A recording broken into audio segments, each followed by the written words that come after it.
علیکم، میں امداد سمرو۔ ون مین شو ختم، سپریم کورٹ کے اختیارات بحال اور لڑائی مزید سنگین ہو گئی ہے۔ آج بڑا فیصلہ آیا ہے پارلیمنٹ سیکریٹریٹ سے، قومی اسمبلی کے سیکریٹریٹ سے۔ وہ بل، وہ قانون جو سپریم کورٹ نے روک دیا تھا، اس پر عمل درآمد کروانے کا نوٹیفیکیشن جاری کر دیا گیا ہے۔ پارلیمنٹ یعنی قومی اسمبلی کے سیکریٹریٹ نے گزٹ نوٹیفائی کرنے کی ہدایت بھی جاری کر دی ہیں۔ اب ظاہر ہے اس میں لڑائی ہوگی، بڑھے گی لڑائی۔ عید کے بعد لڑائی ایک نئی شکل اختیار کرے گی۔ یہ لڑائی ہے پارلیمنٹ کی اور سپریم کورٹ کی، بلکہ سپریم کورٹ نے یہ لڑائی پارلیمنٹ کے اوپر مسلط کی ہوئی ہے۔ سیاسی معاملات میں سپریم کورٹ کی مداخلت سے یہ لڑائی آگے بڑھی ہے۔ پارلیمنٹ نے، اگر ہم دیکھیں گے تو بہت حد تک ریسٹرینٹ شو کیا تھا، مگر ادھر سے پارلیمنٹ کے اختیارات کے اندر تجاوز بھی ہوتا رہا، اور یہ تو پاکستان کی تاریخ ہے کہ پارلیمنٹ کو قانون بنانے سے روک دیا جاتا ہے۔ پارلیمنٹ کی اسپیکر اگر کسی وزیر اعظم کو کہیں کہ جی وہ نائل نہیں ہو سکتے، سپریم کورٹ ان کو نائل کر دیتی ہے، اور پارلیمنٹ کے منتخب کردہ وزیر اعظموں کو گھر بھیجا جاتا رہا سپریم کورٹ سے۔ تو لڑائی بڑی پرانی ہے، اور اب جس مرحلے میں یہ لڑائی جا چکی ہوئی ہے، اس لڑائی سے خیر نکلے گی اور نواز شریف صاحب کی برآمدگی ہوگی، واپسی ہوگی۔ برآمدگی یعنی نواز شریف صاحب جن کو نگل لیا گیا تھا، جن کو پاکستان کی سیاست سے پکڑ کے باہر پھینک دیا گیا تھا، ان کی ہوگی واپسی۔ آج کے دن ہی ایک اور بڑی خبر آئی ہے، اور وہ یہ کہ نواز شریف صاحب کی ملاقات ہوئی ہے سعودی ولی عہد سے، بلکہ سعودی ولی عہد نے نواز شریف صاحب سے ملاقات کی ہے۔ نواز شریف صاحب اپنے اہل خانہ کے ساتھ، اپنے رشتہ داروں کے ساتھ، سمدھی کے ساتھ، یعنی اسحاق ڈار صاحب اور پھر مریم نواز صاحبہ اور دیگر کے ساتھ وہاں گئے ہوئے تھے جدہ میں، اپنا سعودیہ میں، وہاں پر عمرہ پر تھے۔ تو آج خبر آئی ہے کہ جی سعودی ولی عہد شہزادہ محمد بن سلمان نے نواز شریف سے ملاقات کی ہے۔ میں ان دونوں خبروں کو جوڑ رہا ہوں، میں ان دونوں خبروں کو ملا رہا ہوں۔ میں ان دونوں خبروں کو، یعنی پارلیمنٹ کا منظور کردہ قانون جس کو سپریم کورٹ نے روک دیا تھا، اس کو گزٹ نوٹیفائی کرنے کے احکامات، ہدایات قومی اسمبلی سیکریٹریٹ سے جاری ہونا، اور اس کا نوٹیفیکیشن ہو جانا، اور یہ کہہ دینا کہ یہ قانون نافذ ہو چکا، اور پھر نواز شریف صاحب کی سعودی ولی عہد سے ملاقات۔ ان کا آپس میں کوئی تعلق نہیں ہے، مگر ان کا تعلق بنے گا آگے جا کر، کیونکہ کچھ واقعات، کچھ حال ایسے ہوتے ہیں جو ایک دنیا کے ایک کونے میں ہو رہا ہوتا ہے، دوسرا دنیا کے دوسرے کونے میں ہو رہا ہوتا ہے، لیکن اس کے جو اثرات، مضمرات ہوتے ہیں، کانسیکوینسز ہوتے ہیں، وہ ایک ہو جاتے ہیں، وہ آ کر ایک نئے کسی چیز کو جنم دے دیتے ہیں۔ تو یہ پاکستان کی پارلیمنٹ سے منظور کردہ قانون کا نافذ العمل ہو جانا، اور عید کے بعد اس پر جو لڑائی ہوگی، ظاہر ہے لڑائی فائنلی پارلیمنٹ نے جیتنی ہے، اور نواز شریف کے ساتھ سعودی ولی عہد کی ملاقات، ان دونوں سے جو برآمدگی ہوگی وہ نواز شریف صاحب کی پاکستان میں واپسی، اہلیت، جس کے لیے عمران خان صاحب چیخو پکار کر رہے ہیں۔ میں نے اپنے پچھلے ولاگ میں یہی گزارش کی تھی کہ عمران خان صاحب کے پاس وقت صرف 4 مہینے ہے، اور ہو سکتا ہے ان 4 مہینوں کے اندر اندر گیم پلٹ جائے۔ اب یہ قانون جو پارلیمنٹ نے کہہ دیا کہ نافذ العمل ہے، اگر اس قانون کے اوپر اب عمل درآمد ہو جاتا ہے، سپریم کورٹ کے جو 2 سینئر موسٹ جج صاحبان اس قانون کے تحت جو خود نوٹس لینے کے اختیار میں بھاگیدار ہو جائیں گے چیف جسٹس کے، کسی بھی معاملے پر آنے والی اپیل اور عوامی نوعیت کے معاملات، آئینی اور سیاسی معاملات پر بینچ بنانے کے اختیار میں بھاگیدار ہوں گے، شیئر کریں گے وہ اختیار، تو پھر اس کے بعد صورتحال ذرا ڈیفرنٹ ہوگی۔ اس کے بعد اس طرح ون مین شو نہیں چلے گا کہ 8 رکنی بینچ بنا دیا اپنی مرضی کا، 9 رکنی بینچ بنا کر اس کو 3 رکنی بینچ کر دیا اور اپنی مرضی کا فیصلہ سنا دیا۔ پھر جو پولیٹیکل پارٹیز ہیں ان کو یہ کہہ کر عدالت سے نکال دیا کہ چلو نکلو، کہ تم لوگوں نے بائیکاٹ کیا تھا۔ وہ کہہ رہے ہم نے بائیکاٹ نہیں کیا تھا، وہ کہتے رہے، لیکن ان کو نکال کر مقدمے سے فریق نہ مان کر اور فیصلہ سنا دیا جاتا ہے کہ 14 مئی کو انتخابات ہوں گے، تو پھر یہ نہیں ہو سکے گا۔ تو آج جب صبح یہ خبر آئی کہ اپنا قومی اسمبلی کے سیکریٹریٹ نے اپنا گزٹ نوٹیفیکیشن جاری کرنے کی ہدایت جاری کر دی اور نوٹیفائی کر دیا ہے اس قانون کو، کیونکہ یہ قانون جو پریکٹس اینڈ پروسیجر ایکٹ جو ہے،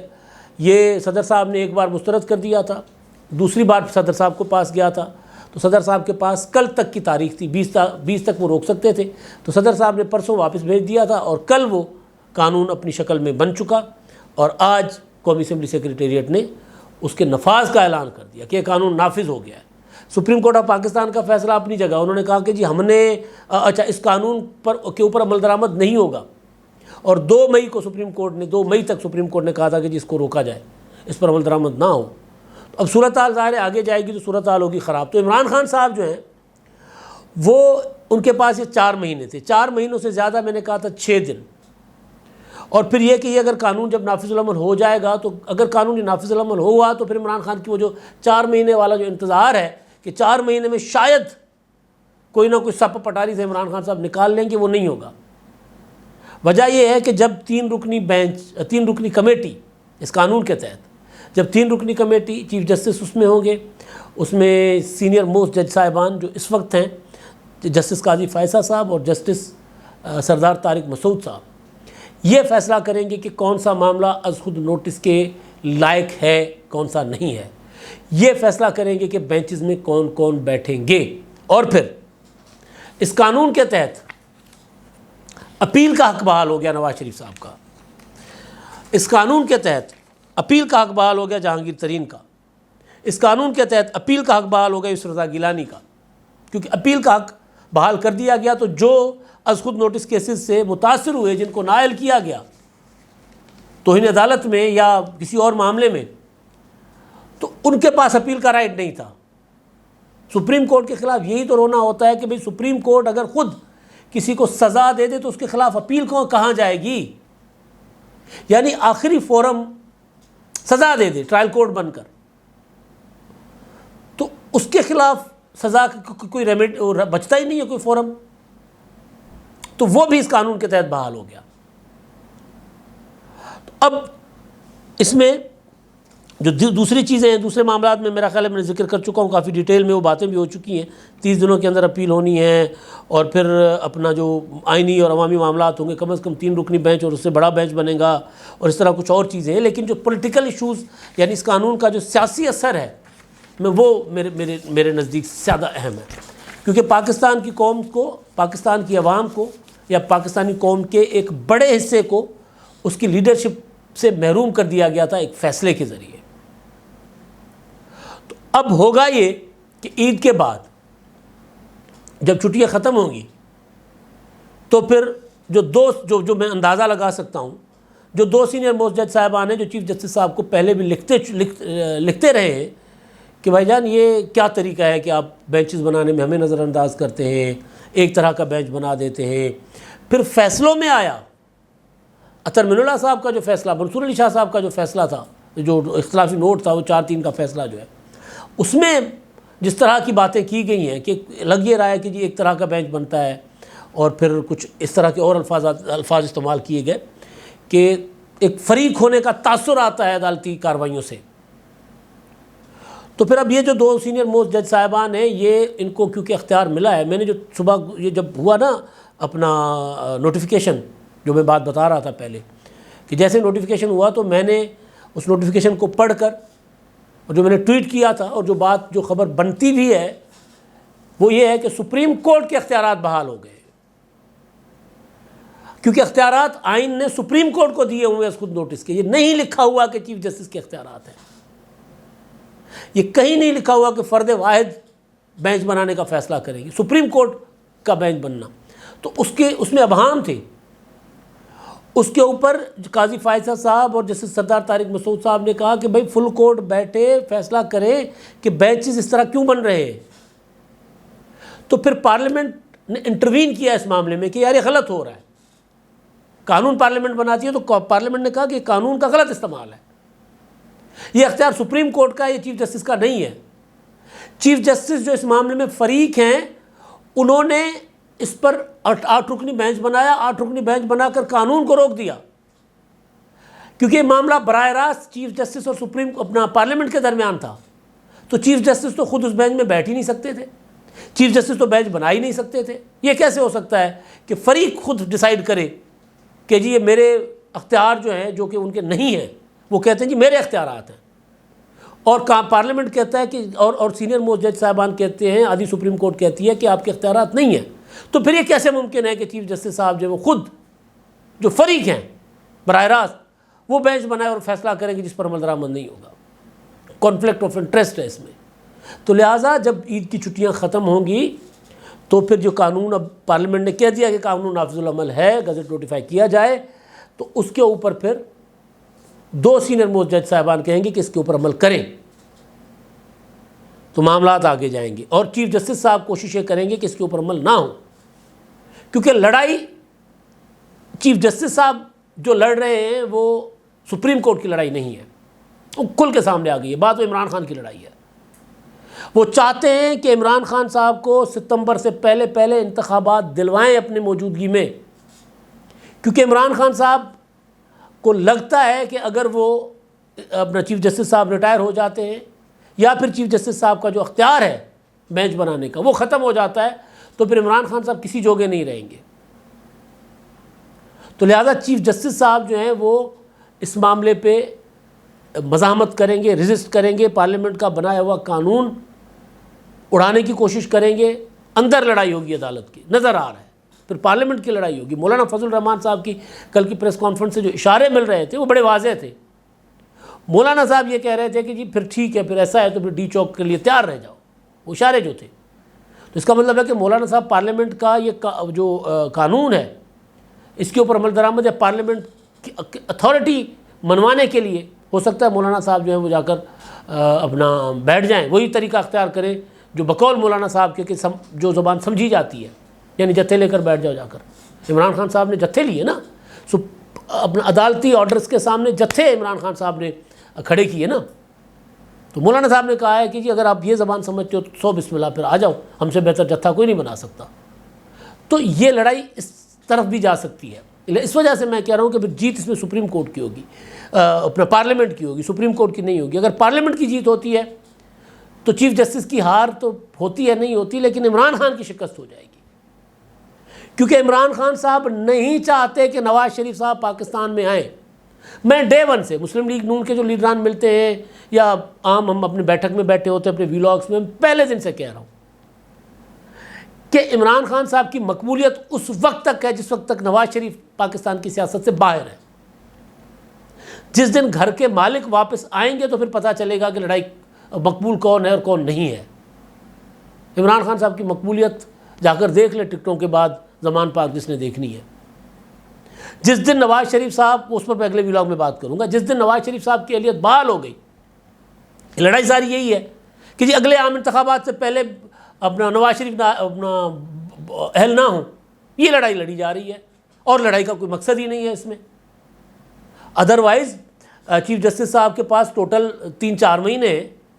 3-4 مہینے میں وہ کہہ رہے ہیں میں کوئی لیگیسی چھوڑ کے جاؤں، اچھے الفاظ میں لوگ یاد کریں تو چیف جسٹس صاحب کہیں کہ جی 100 بسم اللہ۔ آصف زرداری صاحب نے بھی کیا تھا نا، اقتدار میں آتے ہی، صدر بنتے ہی انہوں نے کہا تھا کہ جی 58(2) کے اختیارات جو صدر صاحب استعمال کرتے رہے ہیں یا ایوان صدر جو طاقت کا مرکز تھا وہ آمرانہ ہے، پارلیمنٹ کا اختیار ہے، میں پارلیمنٹ کو واپس کروں۔ انہوں نے واپس کر دیا، والنٹیئر واپس کر دیا، کسی نے مانگا نہیں تھا، کوئی تحریک نہیں چلی تھی، کوئی پارلیمنٹ نے قرارداد منظور نہیں کی تھی، انہوں نے آتے ہی کہا تھا یہ اختیار مجھ سے لے لو۔ انہوں نے بلایا تھا رضا ربانی صاحب کو، خورشید شاہ صاحب کو، سب کو، جتنے بھی تھے اس وقت مسلم لیگ نون اور پیپلز پارٹی کے جو اتحادی جو سارے تھے، ان کو کہا کہ یار اختیار کوئی بناؤ کمیٹی شمیٹی، 18ویں ترمیم کے تحت انہوں نے اختیارات واپس کر دیے۔ تو 3-4 مہینے چیف جسٹس صاحب کے پاس ہیں۔ اگر یہ لڑائی عمران خان صاحب کے لیے نہ ہوتی تو چیف جسٹس صاحب کہتے یار بنا دو، مجھے کیا بھائی، جج تو جج ہیں نا سارے سپریم کورٹ کے، اور جج آپ کے اور میرے والا معاملہ تو نہیں ہوتا، جج تو آئین اور قانون کے جج ہوتے ہیں۔ تو پھر یہ لڑائی کیوں لڑی جا رہی ہے؟ پھر لڑائی عمران خان صاحب کے لیے ہے کہ اگر 3 رکنی بینچ کمیٹی بن جاتی ہے تو پھر نواز شریف صاحب جو ہیں وہ اپیل دائر کریں گے اپنی جو رکی ہوئی ہے، پھر نواز شریف صاحب پاکستان واپس آ کر جیل جانے کو تیار ہوں گے، ان کو پتہ ہے کہ ان کو سزائیں غلط ملی ہیں، اور پھر جب بینچ بنے گا، 3 رکنی کمیٹی بینچ بنائے گی تو اس کمیٹی میں نواز شریف صاحب کی واپسی، نواز شریف صاحب کی جو اپیل کے لیے جو بینچ بنے گا وہ بینچ بیلنسڈ ہوگا، وہ ہم خیال نہیں ہوگا۔ اس بینچ میں وہ جج صاحبان نہیں ہوں گے جو نواز شریف صاحب کے مقدمات میں نگران رہے ہیں، اس بینچ میں وہ جج صاحبان نہیں ہوں گے جو نواز شریف صاحب کو ذاتی محفلوں میں برا بھلا کہتے ہیں۔ تو اصل لڑائی یہ ہے، تو اس لیے جو آج قانون نافذ العمل ہوا ہے اس کو ریزسٹ کرنے کی کوشش کی جائے گی۔ جب ریزسٹ کرنے کی کوشش کی جائے گی تو حالات زیادہ خراب ہوں گے، اور حالات خراب ہوں گے چیف جسٹس کے لیے۔ ان کے ساتھیوں کے لیے، کیونکہ سامنے سیاستدان ہے، سیاستدان وہ ان کی کوئی لمیٹیشنس نہیں ہوتی. چیف جسٹس صاحب کی لمیٹیشنس ہیں، ہوتی تو سیاستدانوں کی بھی ہیں، لیکن عمران خان صاحب نے کوئی حد چھوڑی ہے تو مولانا صاحب کہہ رہے ہیں اگر انہوں نے کوئی حد نہیں چھوڑی تو ہم کیوں چھوڑیں. تو اوپر سے ایسے ہی دن میں پھر ملاقات ہو جانا، نواز شریف صاحب کے پاس چل کر آنا سعودی ولی عہد کا، اور ان کو بلانا، وہاں پر شاہی پروٹوکول دینا، مسجد نبوی میں، خانہ کعبہ میں شاہی پروٹوکول دینا نواز شریف صاحب کو. نواز شریف صاحب لیگلی، قانون تو جو بھی کہے لیکن عدالتوں سے مفرور ہے، پاکستان کی عدالتوں سے. نواز شریف صاحب سزا یافتہ ہیں. سزا یافتہ وزیر اعظم کو ہمارا برادر ملک سعودی عرب شاہی پروٹوکول دیتا ہے، عمرے کی دعوت پر بلاتا ہے، اور پھر اس سے ولی عہد ملاقات کرتا ہے، جو ظاہر ہے اس وقت تو سارا کچھ وہی ہے، شہزادہ محمد بن سلمان ہی ہے، وہ ملاقات کرتے ہیں ان سے. تو یہ سگنلز کوئی کم نہیں ہے. اب یہ سگنلز اسی وجہ سے عمران خان صاحب کی پریشانی دن بدن بڑھتی جا رہی ہے، اسی وجہ سے وہ اپنا اس لڑائی کو آخری لڑائی سمجھ کر لڑ رہے ہیں، اور اسی وجہ سے عمران خان صاحب کے سہولت کار بھی ہیں. وہ یہ نہیں دیکھ رہے کہ وہ 2-4 مہینے ہیں، 5 مہینے، 6 مہینے کتنا ہے، وہ بھی بالکل کود پڑے ہوئے ہیں. لیکن جتنا مرضی کودیں نقصان ان کا ہی ہوگا. پارلیمنٹ کو جیت پارلیمنٹ کی ہوگی، اور نواز شریف صاحب کو اب پاکستان کی سیاست سے زیادہ عرصہ دور نہیں رکھا جا سکتا. اب مجھے نواز شریف صاحب، جو کبھی مجھے بڑے عرصے سے میں کہتا آ رہا ہوں کہ مجھے نواز شریف صاحب کی واپسی جو ہے وہ نظر نہیں آ رہی، لیکن اب نواز شریف صاحب کی واپسی جو ہے مجھے نظر آ رہی ہے. چند مہینوں کے اندر، چند مہینے بھی زیادہ دیر ہے، کچھ ہفتوں کے اندر 1-1.5 مہینے کے اندر نواز شریف کے معاملات آپ کو واپسی کی طرف جاتے ہوئے نظر آئیں گے. اب تک کے لیے اتنا ہی. اللہ حافظ.